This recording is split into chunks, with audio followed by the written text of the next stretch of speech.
Voilà, nous allons parler de la première sortie médiatique de Joseph Kabila. Vous pouvez lire l'interview dans le journal de Sunday de l'Afrique du Sud. C'est un journal qui publie à Pretoria.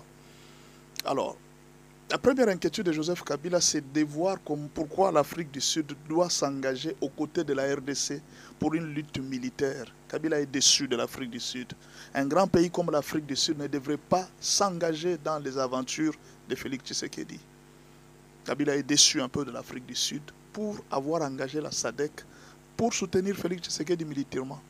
Kabila ne croit pas que le problème de la RDC va se terminer seulement avec la rencontre entre Félix Tshisekedi et les dialogues entre Félix Tshisekedi et Kigali. Il dit non, ce n'est pas le seul problème.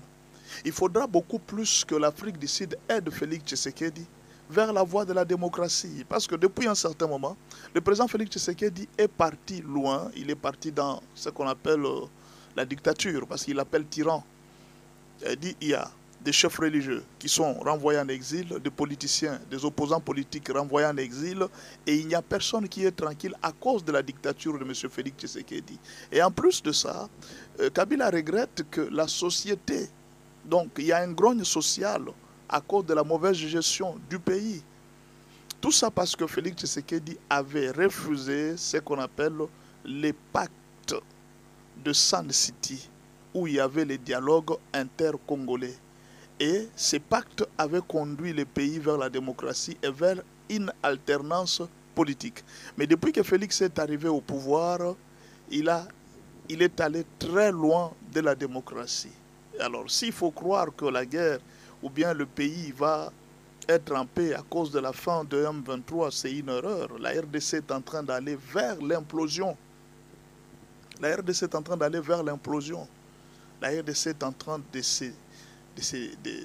d'aller vers le pire. Pourquoi? À cause d'une seule personne qui s'appelle Félix Tshisekedi. Donc pour Joseph Kabila, le mal de la RDC, c'est Félix Tshisekedi. Il n'y a aucun pays qui doit accorder un crédit à Félix Tshisekedi tant qu'il n'a pas changé. Il doit quitter la dérive dictatoriale pour rentrer dans un bon chemin. Ça, c'est la demande de Joseph Kabila dans sa sortie médiatique. Donc il a beaucoup regretté. Il pense peut-être aussi qu'il doit jouer un rôle très important dans la situation du pays. Voilà. Vous avez au moins le résumé de ce que Kabila a dit parce que tout le monde était en train d'attendre la déclaration de Joseph Kabila. Avec la condamnation ou même la résolution 2773, aujourd'hui, est-ce que l'affaire de la RDC, c'est l'affaire seulement de Félix Tshisekedi? La condamnation n'a pas parlé de la dictature de Félix. La condamnation a parlé de l'agression rwandaise, que la RDC est agressée par le Rwanda. Alors moi je pense que dans sa sortie médiatique, Joseph Kabila devrait d'abord commencer par relayer ces problèmes. Les problèmes qu'il y a entre les M23 et la RDC. Comment a commencé ces problèmes? Pourquoi nous nous sommes retrouvés là? Bon, peut-être, est-ce que c'est à cause seulement de la dictature de Félix Tshisekedi? Félix Tshisekedi avait déjà trouvé le conflit du M23. Mais Joseph Kabila a parlé aussi de la violation de la Constitution et des élections truquées. Parce que ça, il a soulevé aussi. Donc, tous ces problèmes de la RDC sont là. Violation de la Constitution, élections truquées, dérive dictatoriale. Donc, il a parlé de Félix comme un tyran. Alors, tous ces problèmes-là, c'est ce qui fait qu'aujourd'hui, la RDC ne va pas bien. Ce n'est pas seulement un problème avec Kigali. Et puis la négociation entre Félix et Kigali ne va rien résoudre. Ce qui va résoudre le problème, c'est les problèmes qu'il puisse résoudre les problèmes du pays. Qu'on renvoie et qu'il cesse d'être dictateur en fait. C'est ce que l'accusation que Kabila vient de donner à Félix Tshisekedi. Je ne sais pas vous, qu'est-ce que vous en pensez de ces déclarations, mais je vous renvoie pour lire tout l'interview. Vous allez sur le journal de Sunday de l'Afrique du Sud, vous allez découvrir toute la vérité de ce que Kabila a dit. Là, je vous ai donné juste un résumé. Je ne sais pas qu'est-ce que vous pensez de ce que Kabila a dit, je ne sais pas, mais bon, moi je pense que il devrait d'abord, aujourd'hui, la première chose, il devrait commencer par la condamnation de de l'agression rwandaise. Pourquoi? Parce qu'elle est reconnue mondialement. Et aussi, c'est le même problème que lui-même en tant que président avait connu. Kabila a été aussi déstabilisé par les rebelles du M23 avec qui il avait signé des accords. Il devrait d'abord commencer par la condamnation du Rwanda pour ce qui s'est passé à l'Est, parce que c'est le monde entier, ce n'est pas seulement la RDC ou bien Félix Tshisekedi qui condamne le Rwanda. Le problème de la RDC et du Rwanda, c'est un problème du monde entier, parce que c'est le monde entier qui condamne le Rwanda. Il devrait commencer par là, et il devrait aussi présenter ne fût-ce que ses condoléances à la population meurtrie, à Bukavu, à Goma et ailleurs. Ça pouvait être aussi quelque chose de très bon. Bon, je n'ai pas lu tout l'interview, je pense que peut-être qu'il l'a dit quelque part, c'est question de vérifier. Je pense qu'il devrait faire allusion aussi à la souffrance et à la misère du peuple et peut-être consoler aussi le peuple congolais par des mots doux.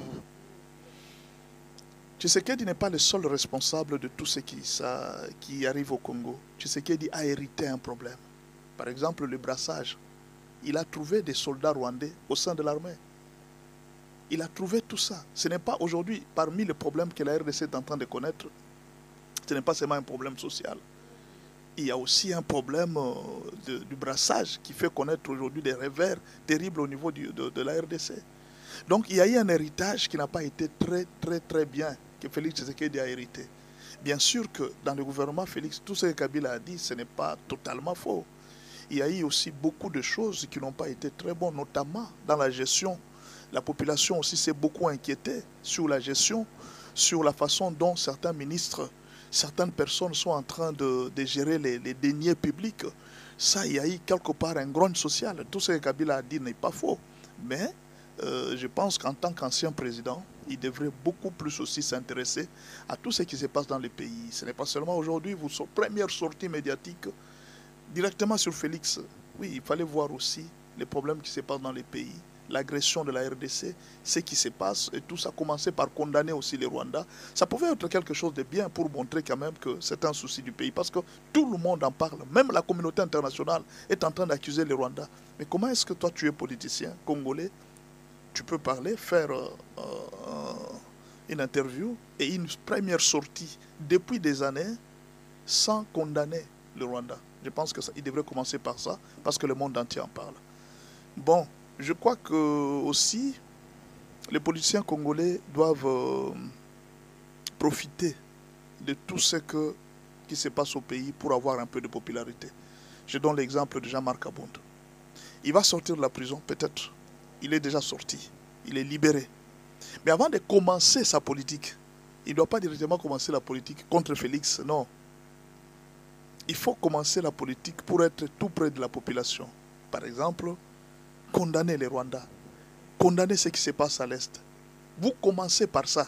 C'est ce qui peut faire aujourd'hui que vous puissiez gagner la popularité. Vous voyez, à un certain moment, Martin Fayoulou avait perdu pratiquement la confiance du peuple depuis un certain moment.